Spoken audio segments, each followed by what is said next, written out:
Hi viewers, welcome to our channel. ప్రస్తుతం మనతో పాటు సీనియర్ జర్నలిస్ట్ దాము బాల సార్ వారితో మాట్లాడదాం. నమస్కారం సార్. నమస్తే సార్, నితీష్ కుమార్ గారు అండ్ చంద్రబాబు గారు వీళ్ళ సహకారంతోనే ఎన్డీఏ కేంద్రంలో గవర్నమెంట్ ఫామ్ చేసింది. అయితే ఇండియా కూటమి కూడా వీళ్ళని లాగడానికి బలంగా ప్రయత్నించిందని, ముఖ్యంగా నితీష్ కుమార్ గారికి పీఎం కూడా ఆఫర్ చేసింది ఒకవేళ ఇండియా కూటమిలోకి వస్తుందని చెప్పేసి వాళ్ళ జేడీయూకి సంబంధించిన నేతలు చెప్పడం చూస్తున్నాం. నిజంగా అటువంటి ఆఫర్ వచ్చిందా? మరి ఈయన వెళ్ళే అవకాశం ఏమైనా కనిపిస్తుందా సార్? మీ ఒపీనియన్ సార్ వీటిపైన. నితీష్ కుమార్ కి ఇండియా కూటమి పిఎంగా ఆఫర్ చేశారని కేసీ త్యాగి అని బీహార్ ఎన్డీఏ నాయకుడు ఆయన ఒక స్టేట్మెంట్ ఇచ్చాడు. అంటే ఇండియా కూటమి మమ్మల్ని అప్రోచ్ అయింది, నితీష్కి మీరు కానీ మా వైపు వస్తే మేము మీకు ప్రైమ్ మినిస్టర్ పోస్ట్ మీకే ఇస్తాము అని ఆఫర్ చేశారు. కానీ నితీష్ కుమార్ దాన్ని సున్నితంగా తిరస్కరించారు. మా మద్దతు ఎన్డీఏకి అని క్లియర్గా చెప్పాడు అని అన్నాడు. సో దీన్ని ఖర్గే వాళ్ళు ఖండించారు. మేము అట్లాంటి హామీ ఇవ్వలేదు అని చెప్పి ఖర్గే ఖండించాడు. సో దీనికి కారణం ఏంటి? అసలు నిజంగానే ఆఫర్ ఇచ్చుండే అవకాశం ఉందా? నిజంగా ఆఫర్ ఇస్తే ఈయన నిజంగానే వ్యతిరేకించాడా? సో ఏం జరిగి ఉండొచ్చు? మామూలుగా అయితే నితీష్ కుమార్ గురించి తెలిసిన వాళ్ళు ఎవరైనా కూడా ఆఫర్ ఇచ్చుంటే ఈయన ఎగిరి గంతేసి వెళ్ళిపోతాడని అనుకుంటారు. సో ఎందుకంటే ఇప్పుడు చంద్రబాబుకైనా ప్రైమ్ మినిస్టర్ ఇస్తామంటే కాదని ఎందుకంటాడు ఆయన? నితీష్ అయినా కాదని ఎందుకంటాడు ప్రైమ్ మినిస్టర్ ఇస్తామంటే? కాకపోతే ఏంటంటే మనం వెళ్ళినా ప్రైమ్ మినిస్టర్ కాలేము అక్కడ ఇండియా కూటమిలో. ఎందుకంటే చంద్రబాబు ఇటు నితీష్ ఇద్దరూ ఎన్డీఏ నుంచి బయటకు వచ్చి ఇండియా కూటమిలో కలిసిన ఇండియా కూటమి గవర్నమెంట్ ఫామ్ చేసే పరిస్థితి లేదు. ఎందుకంటే వీళ్ళిద్దరు కలిసి 28 సీట్లు ఉన్నాయి, ఇండియా కూటమికి 234 ఉన్నాయి. సో ఒక 34 అంటే 30, 62 అవుతాయి. ఇంకా 10 సీట్లు కావాలి. ఈ 10 ఎక్కడో పోయి మళ్ళీ అడుక్కొని లాక్కోవాలి. అంత ఇట్లాంటి ఒక కలగోర గంప లాంటి ఇండియా కూటమి ఎన్ని రోజులు నిలబడుతుంది ఒకవేళ అట్లా చేసినా కూడా? కాబట్టి ఇదంటే కొద్దిగా స్టేబుల్గా ఉంది. ఇప్పుడు ఇండియా కూటమి ఎన్డీఏ కూటమి మధ్య మనం చూస్తే ఎన్డీఏ కూటమి మోర్ స్టేబుల్గా ఉంది. ఎందుకంటే బీజేపీకి సొంతంగానే 240 ఉన్నాయి, ఇవన్నీ కలుపుకుంటే వాళ్ళకి 293 ఉన్నాయి ఎన్డీఏకి. సో ఇది లేదాడ వాళ్ళ ఇండియా కూటమికే 234 ఉన్నాయి, కాంగ్రెస్కి 99 ఉన్నాయి. సో క్లియర్గా వాళ్ళు బలంగా లేరు. కాకపోతే ఏంటంటే దగ్గరికి వచ్చారు, ఈక్వల్గా రాలేదు కానీ కొద్దిగా దగ్గరికి అయితే వచ్చారు. సో ఈ వీళ్ళు కానీ ఇద్దరు వెళ్తే కొంత డీస్టెబిలైజ్ అవ్వచ్చు. వీళ్ళిద్దరు వెళ్ళిపోయినా కూడా ఎన్డీఏ కూటమి ఏమీ కూలిపోదు. ఎందుకంటే వీళ్ళు అవసరమైన ఇంకొక 4-5 బయట నుంచి జగన్నో ఇంకొకనో పట్టుకొని తెచ్చుకోగలరు. అది పెద్ద విషయం కాదు. సో వీళ్ళిద్దరు వెళ్ళిపోయినా కూడా ఎన్డీఏ కూటమి కూలిపోదు. కాబట్టి వీళ్ళిద్దరు కూడా మనం వెళ్ళినా అటు ఇండియా కూటమి గవర్నమెంట్ ఫామ్ చేసే పరిస్థితి లేదు. ఒకవేళ కష్టాలు బట్టి చేసినా ఎక్కువ కాలం నిలబడే పరిస్థితి లేదు. దాని బదులు ఇక్కడే ఉండి కొంత మనం కాంప్రమైజ్ అయినా ఇక్కడుంటే మనం మన రాష్ట్రాలకి కొద్దిగా సాధించుకోవచ్చు. ఆ విధంగా రాష్ట్రాల్లో కూడా మన పొజిషన్ బలంగా పెరుగుతుంది. ఇప్పుడు చంద్రబాబు కానీ ప్రత్యేక హోదా, తర్వాత కొన్ని పోలవరం ప్రాజెక్ట్ కంప్లీట్ చేయడం, అమరావతిని నిర్మించడం, దాన్ని ఏమంటారు మన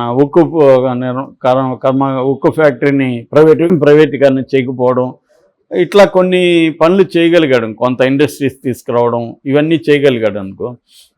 ఖచ్చితంగా చంద్రబాబుకి నెక్స్ట్ 2029లో కూడా చంద్రబాబు బలంగా నిలబడిపోతాడు. ఎందుకంటే జగన్ చంద్రబాబును విమర్శించడానికి పెద్ద అస్త్రాలు ఉండవు. సో ఇంత స్థాయిలో ఎవరు ఇప్పటి వరకు చేయలేదు కాబట్టి చంద్రబాబు చేశాడు. కాబట్టి చంద్రబాబు పేరు సుస్థిరంగా అయిపోతుంది.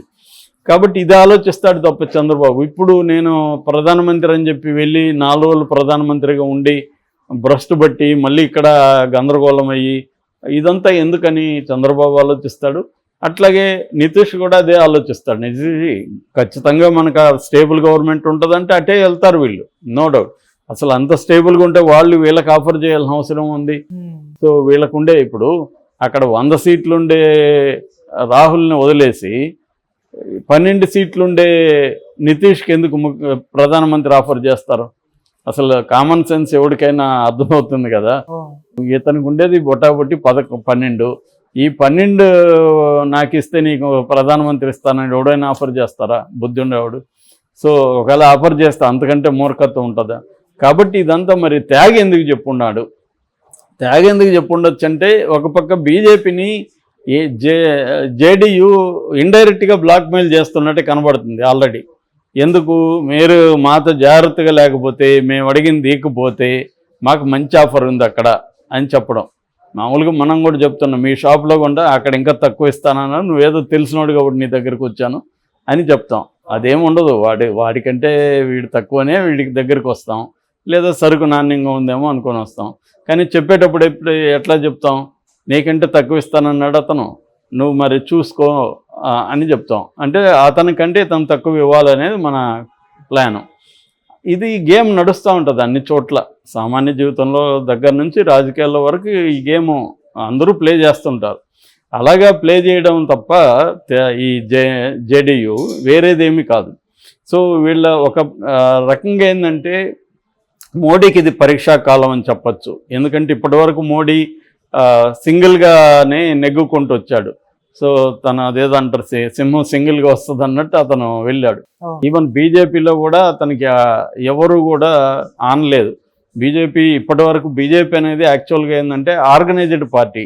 అది దానికి ఆర్గనైజేషన్ స్ట్రక్చర్ చాలా స్ట్రాంగ్గా ఉంటుంది.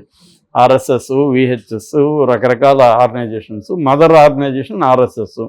సో ఆర్ఎస్ఎస్ కంట్రోల్లోనే బీజేపీ ఉంటుంది. కానీ మోడీ వచ్చినాక ఆర్ఎస్ఎస్ కంట్రోల్లో కూడా చాలా విషయాల్లో లేడనేది మనకు అర్థమవుతుంది. అందుకని తన ఇమేజ్ని పెంచుకోవడం మీదే, మోడీ బ్రాండ్ని పెంచుకోవడం మీదే ఫోకస్ చేస్తూ అన్నిటికీ మోడీ గ్యారంటీ అని మోడీ అని చెప్తూ వస్తున్నాడు. అట్లాంటిది ఇప్పుడు అతనికి దెబ్బపడింది. బీజేపీలో అతన్ని ఎవరు వ్యతిరేకించేవాడు లేకపోవచ్చు, ఉన్నా కూడా సైలెంట్గా ఉండొచ్చు. కానీ వీళ్ళు ఎందుకు ఉంటారు? చంద్రబాబు ఎందుకు ఉంటాడు? ప్రతిదీ మోడీ అంటే మేము పనిలాక వచ్చామా మేము అన్నట్టుగా ఉంటుంది కదా. అందుకని ఇప్పుడు ఎన్డీఏ అంటున్నాడు. ఇది ఎన్డీఏ విజయం అంటున్నాడు తప్ప మోడీ విజయం అనలేదు. సో ఎన్డీఏ ఒక ఆర్గానిక్ అలియన్స్. ఎన్డీఏని ఏర్పాటు చేసిన మహామహులంతా ఉన్నారు. సో వాజ్పేయి కావచ్చు, తర్వాత జార్జ్ ఫెర్నాండో కావచ్చు, ఇలాగా గొప్ప వాళ్ళంతా దీన్ని ఎన్డీఏని రూపొందించారు అని ఎన్డీఏ గొప్పదనాన్ని పోడుతున్నాడు. మొన్నటి వరకు రాజ్యాంగాన్ని మార్చాలని, లౌకికవాదం అనే పదాన్ని తీసేయాలని ఇలాంటివి ట్రై చేసిన వాళ్ళు రాజ్యాంగాన్ని బుక్ పెట్టుకొని చాలాసేపు దాన్ని వంగి నమస్కారం చేస్తున్నాడు. అతనేమో నితీష్ జీ అని దగ్గరకు పెట్టుకొని చేస్తున్నాడు. అంటే మోడీ ఒక సీజన్డ్ పొలిటీషియన్ కాబట్టి అతనికి తెలుసు మన బలాలేంటి, మన బలహీనతలేంటి, బలం ఉన్నప్పుడు ఎలా ప్రవర్తించాలి, బలహీనత ఉన్నప్పుడు ఎలా ప్రవర్తించాలి. ఇవన్నీ అతనికి తెలియకేం కాదు, ఏ రాజకీయ నాయకుడికైనా తెలుస్తుంది. తెలియకపోతే అతను ఆ స్థాయికి వెళ్ళరు ఎవరు కూడా. ఆయన ఆల్రెడీ 4 సార్లు గుజరాత్ ముఖ్యమంత్రిగా ఉండి వచ్చిన వ్యక్తి. 3వ రికార్డ్, నెహ్రూ తర్వాత రికార్డు క్రియేట్ చేసిన వ్యక్తికి తన భాగస్వామ్య పక్షాలతో ఎలా డీల్ చేయాలో తెలీదా? కాబట్టి ఆయన అన్నిటినీ అసెస్ చేసుకొని బ్రహ్మాండంగా చేస్తాడని నేను అనుకుంటున్నాను. ఇది నిజానికి దేశానికి మంచిది కూడా. ఎందుకంటే ఒక వ్యక్తి మీద ఆధారపడి పరిపాలన నడవడం కంటే కొంతమంది అనుభవజ్ఞులు, అది కూడా చంద్రబాబు సుదీర్ఘమైన అనుభవం ఉంది. ఆయనకి ఆల్రెడీ 14 ఏళ్ళు అధికారంలో ఉన్నారు, 14 ఏళ్ళు దీంట్లో ఉన్నాడు, 45 ఏళ్ళు రాజకీయాల్లో ఉన్నారు. ఆయనకి సుదీర్ఘమైన అనుభవం ఉంది. దేశవ్యాప్తంగా కూడా ఆయనకి మొత్తం అందరితో సంబంధాలు ఉన్నాయి. ఆయన గతంలో కూడా ఎన్డీఏ కన్వీనర్గా ఉన్నారు కాబట్టి ఆయన సుదీర్ఘ అనుభవం ఉంది. అట్లా నితీష్ కూడా బ్రహ్మాండమైన అనుభవం ఉన్న వ్యక్తి.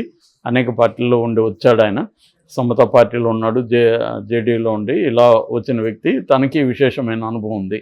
సో వీళ్ళిద్దరూ కాకుండా మిగతా వాళ్ళు కూడా చాలా అనుభవం ఉన్న వ్యక్తులే. బీజేపీలో కూడా చాలా సుదీర్ఘమైన అనుభవం ఉన్న వాళ్ళు ఉన్నారు. కాబట్టి నాకు తెలిసి ఇదంతా కూడా ఏంటంటే చిన్న మోడీని బెదిరించడానికి తప్ప, నా పర్టికులర్ ఉద్దేశం అయితే మాత్రం మోడీ 5 ఏళ్ళు గవర్నమెంట్ని అయితే నడుపుతాడని నేను అనుకుంటున్నాను. Okay sir, thank you so much.